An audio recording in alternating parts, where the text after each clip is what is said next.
Salut à tous! On se retrouve aujourd'hui pour un nouvel épisode, celui du 7 janvier. Alors tu commences à connaître le programme, match important, mercato, info importante ou alors punchline. On débute tout de suite avec le match important de ce 7 janvier. Le match mémorable de ce 7 janvier, il se passe du côté de la Ligue 1 en 2022 entre Bordeaux et l'OM. Alors sur le papier, les Girondins sont 17e, l'OM est 3e.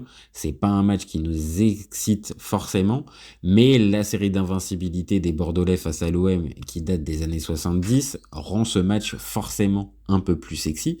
Donc très vite, l'OM va essayer de prendre l'avantage et ça va être le cas avec Under qui va ouvrir le score à la 33e. Derrière ça, les Bordelais vont essayer de pousser maladroitement, mais les partenaires de Payet et de Guendouzi vont finir par s'imposer sur la plus petite des marges. Au final, c'est pas un match qui nous a régalé sur le terrain, mais c'était forcément un match mémorable.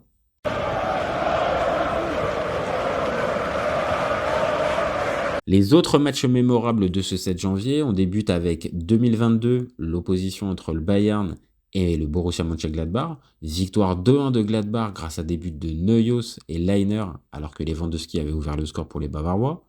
2018, match de FA Cup entre Arsenal et Nottingham Forest. Malgré des buts de Mertesacker et Welbeck, Forest va s'imposer 4-2, alors qu'en plus ils étaient en seconde division à cette époque-là. 2017, c'est le carton du Paris Saint-Germain contre Bastia en Coupe de France 7-0, avec notamment le premier match de Julian Draxler au Parc des Princes. 2015, match de Copa entre l'Atlético et le Real, victoire 2-0 de l'Atlético grâce à des buts de Jiménez et Raúl Garcia. 2007, défaite du Real Madrid face au Deportivo La Corogne, et c'était notamment le premier match de l'ami Marcelo. 2004, Chelsea s'incline à domicile contre Liverpool grâce à un but de Bruno Chéroux. Oui, oui, Bruno Chéroux. 2001, derby de la Madonnine entre le Milan et l'Inter. But pour le Milan de Birov et Boban, alors que Hakan Şükür et Luigi Di Biagio égalisent pour l'Inter. Enfin, 2001, le PSG qui se prend les pieds dans le tapis face à Nancy en coupe, malgré un but de Benarbia. Et enfin, on termine avec 2000, le match entre le Real et les Corinthians, qui se termine par un 2 partout, avec un doublé de Nicolas Anelka et un doublé d'Edilson. Une nouvelle fois, quand on se penche sur les transferts marquants du 7 janvier, on s'aperçoit qu'on a une belle petite liste qui va de Quaresma à Giuseppe Rossi, en passant par Dzeko, Forsberg, Nainggolan, Dani ou encore Trippier. Bon, on a aussi du Lilian Lasland, Mohamed Zidane et Fabrice Fiorez. On débute avec 2002, le fameux Lilian Lasland qui passe de Sunderland au FC Cologne. Bon, c'était un flop du côté de Sunderland, ça a été encore plus un flop du côté de Cologne, donc pas concluant ce transfert pour l'ami Lilian. 2002, c'est aussi Fabrice Fiorez qui passe de Guingamp au PSG contre 1 million d'euros. Bon, sportivement, il a plutôt été bon, l'ami Fiorez. Par contre, quand on sait qu'il est parti à l'OM derrière, il n'a pas forcément marqué les esprits pour les supporters. 2004, c'est Daniel Luboya qui passe de Strasbourg au PSG contre 3,3 millions d'euros. Bon, sportivement, les 6 premiers mois, c'est plutôt intéressant. Par contre, sur la durée, l'ami Luboya, ça n'a pas été une franche réussite du côté du PSG. 2005, Dani qui passe du Sporting au Dynamo Moscou contre 3 millions d'euros. Quand on sait que Dani il va rester pratiquement 15 ans en Russie, on peut se dire qu'il avait fait le bon choix. 2010, Patrick Vieira passe de l'Inter à City, libre. Bon, on va être clair, hein, Patou, il était quand même sur la fin, un peu cramé, bouilli. 2011, Edin Dzeko, par contre, lui passe de Wolfsburg à City contre 37 millions d'euros. Alors, c'est un peu cher payé, mais il aura fait des belles performances et ça a été plutôt convaincant son passage du côté chez les Citizens. 2013, c'est Giuseppe Rossi qui passe de Villarreal à la Fiorentina contre 10 millions d'euros. Alors un joueur énorme, hein, qu'on a tous bien aimé, par contre tellement fragile que au final il est passé un peu à côté d'une carrière. Mais ce transfert à 10 millions d'euros est plutôt une belle opération pour Villarreal et pour la Fiorentina.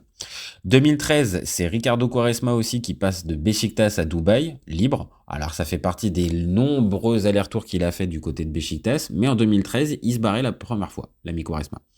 2014, c'est Raja Nainggolan qui passe de Cagliari à l'AS Roma pour un prêt de 3 millions d'euros, et puis après, il y aura un transfert aux alentours d'une vingtaine qui se fera. Une belle négociation pour Cagliari, et surtout pour la Roma, qui va compter sur un joueur assez décisif, avec lesquels ils iront en demi-finale de Ligue des Champions.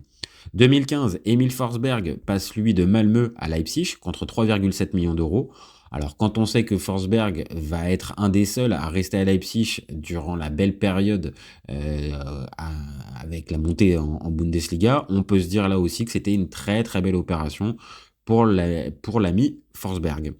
2020, Mounas Dabour passe du FC Séville à Hoffenheim contre 12 millions d'euros. Il n'aura pas marqué les esprits du côté du FC Séville. Et du côté d'Hoffenheim, pas non plus, puisque la preuve, actuellement, il est en Arabie Saoudite. On continue avec 2022, Aintley Maitland-Niles, et ouais, pas facile à dire, qui passe de Arsenal à l'AS Roma, prêt à 500 000 euros, ça ne marquera pas les esprits, la preuve, il est à l'OL maintenant. Enfin, on termine avec 2022, Karian Trippier qui passe de l'Atlético à Newcastle, contre 14 millions d'euros. Quand on sait qu'il a retrouvé sa place en sélection et qu'il a disputé la Ligue des Champions avec Newcastle, on peut se dire que c'était là aussi une belle opération. On débute les punchlines célèbres du 7 janvier avec Frank Rijkaard qui déclare en conférence de presse « Patrick Kluivert doit choisir s'il veut être un bon joueur ». Ça a le mérite d'être assez clair. En 2007, Vaidali Lodic nous dit « Michael Landreau aura des problèmes pour trouver un nouveau club ». En 2009, Ouliones, jamais avare d'un bon mot, qui nous lâche la différence entre le Bayern et le Milan. Nous, on joue au foot, eux, ils tournent un film. 2014, Hugo Lloris est assez lucide. L'autocritique, c'est plus important que de savoir si tu as plu aux journalistes qui notaient le match. 2018, confession de Jean-Pierre Papin qui nous dit « Avant la finale de Coupe de France, je me dis si on gagne, je fais la bise au président. Mais une fois devant lui, j'ai pas osé. » 2020, Christophe Galtier qui nous lâche un « Je ne suis pas un entraîneur de passage ». Assez curieux quand on sait que depuis, il a entraîné Nice et le Paris Saint-Germain et maintenant Al Douaï. Enfin, 2021, Eden Hazard qui refait un peu l'histoire et qui nous dit « Allez, Umtiti rate sa tête, on part en contre, Romelu fait le 1-0 et on gagne, et ciao, et on va en finale ».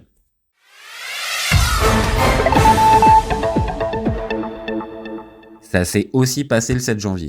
On débute avec 2004, la mort de la légende de l'OM Mario Zatelli, qui garde encore actuellement le record de matchs entraînés avec le club olympien. 2007, embrouille de chiffonnier entre Carlos Diogo et Luis Fabiano pour un Saragosse-Séville en Liga. 2010, Antonio Conte démissionne de son poste d'entraîneur à l'Atalanta. 2013, Lionel Messi remporte un nouveau ballon d'or. 2016, Pierre-Emerick Aubameyang est élu meilleur joueur africain de l'année. 2019, Wayne Rooney est arrêté à l'aéroport de Washington pour ivresse sur la voie publique. 2020, Sadio Mané est élu Ballon d'Or africain. 2020 également, c'est la fin des négociations pour Isaac Liadji avec l'OM. On a vu la suite de sa carrière. 2002, enfin, l'anniversaire du jour, c'est Mohamed Daramy. Voilà, c'est fini pour l'épisode du 7 janvier. Alors si t'as aimé, tu sais ce qu'il te reste à faire. Tu likes, tu commentes, tu partages. Et tu gardes à l'esprit qu'au FC Copain, on est ouvert toute l'année. Ciao les copains!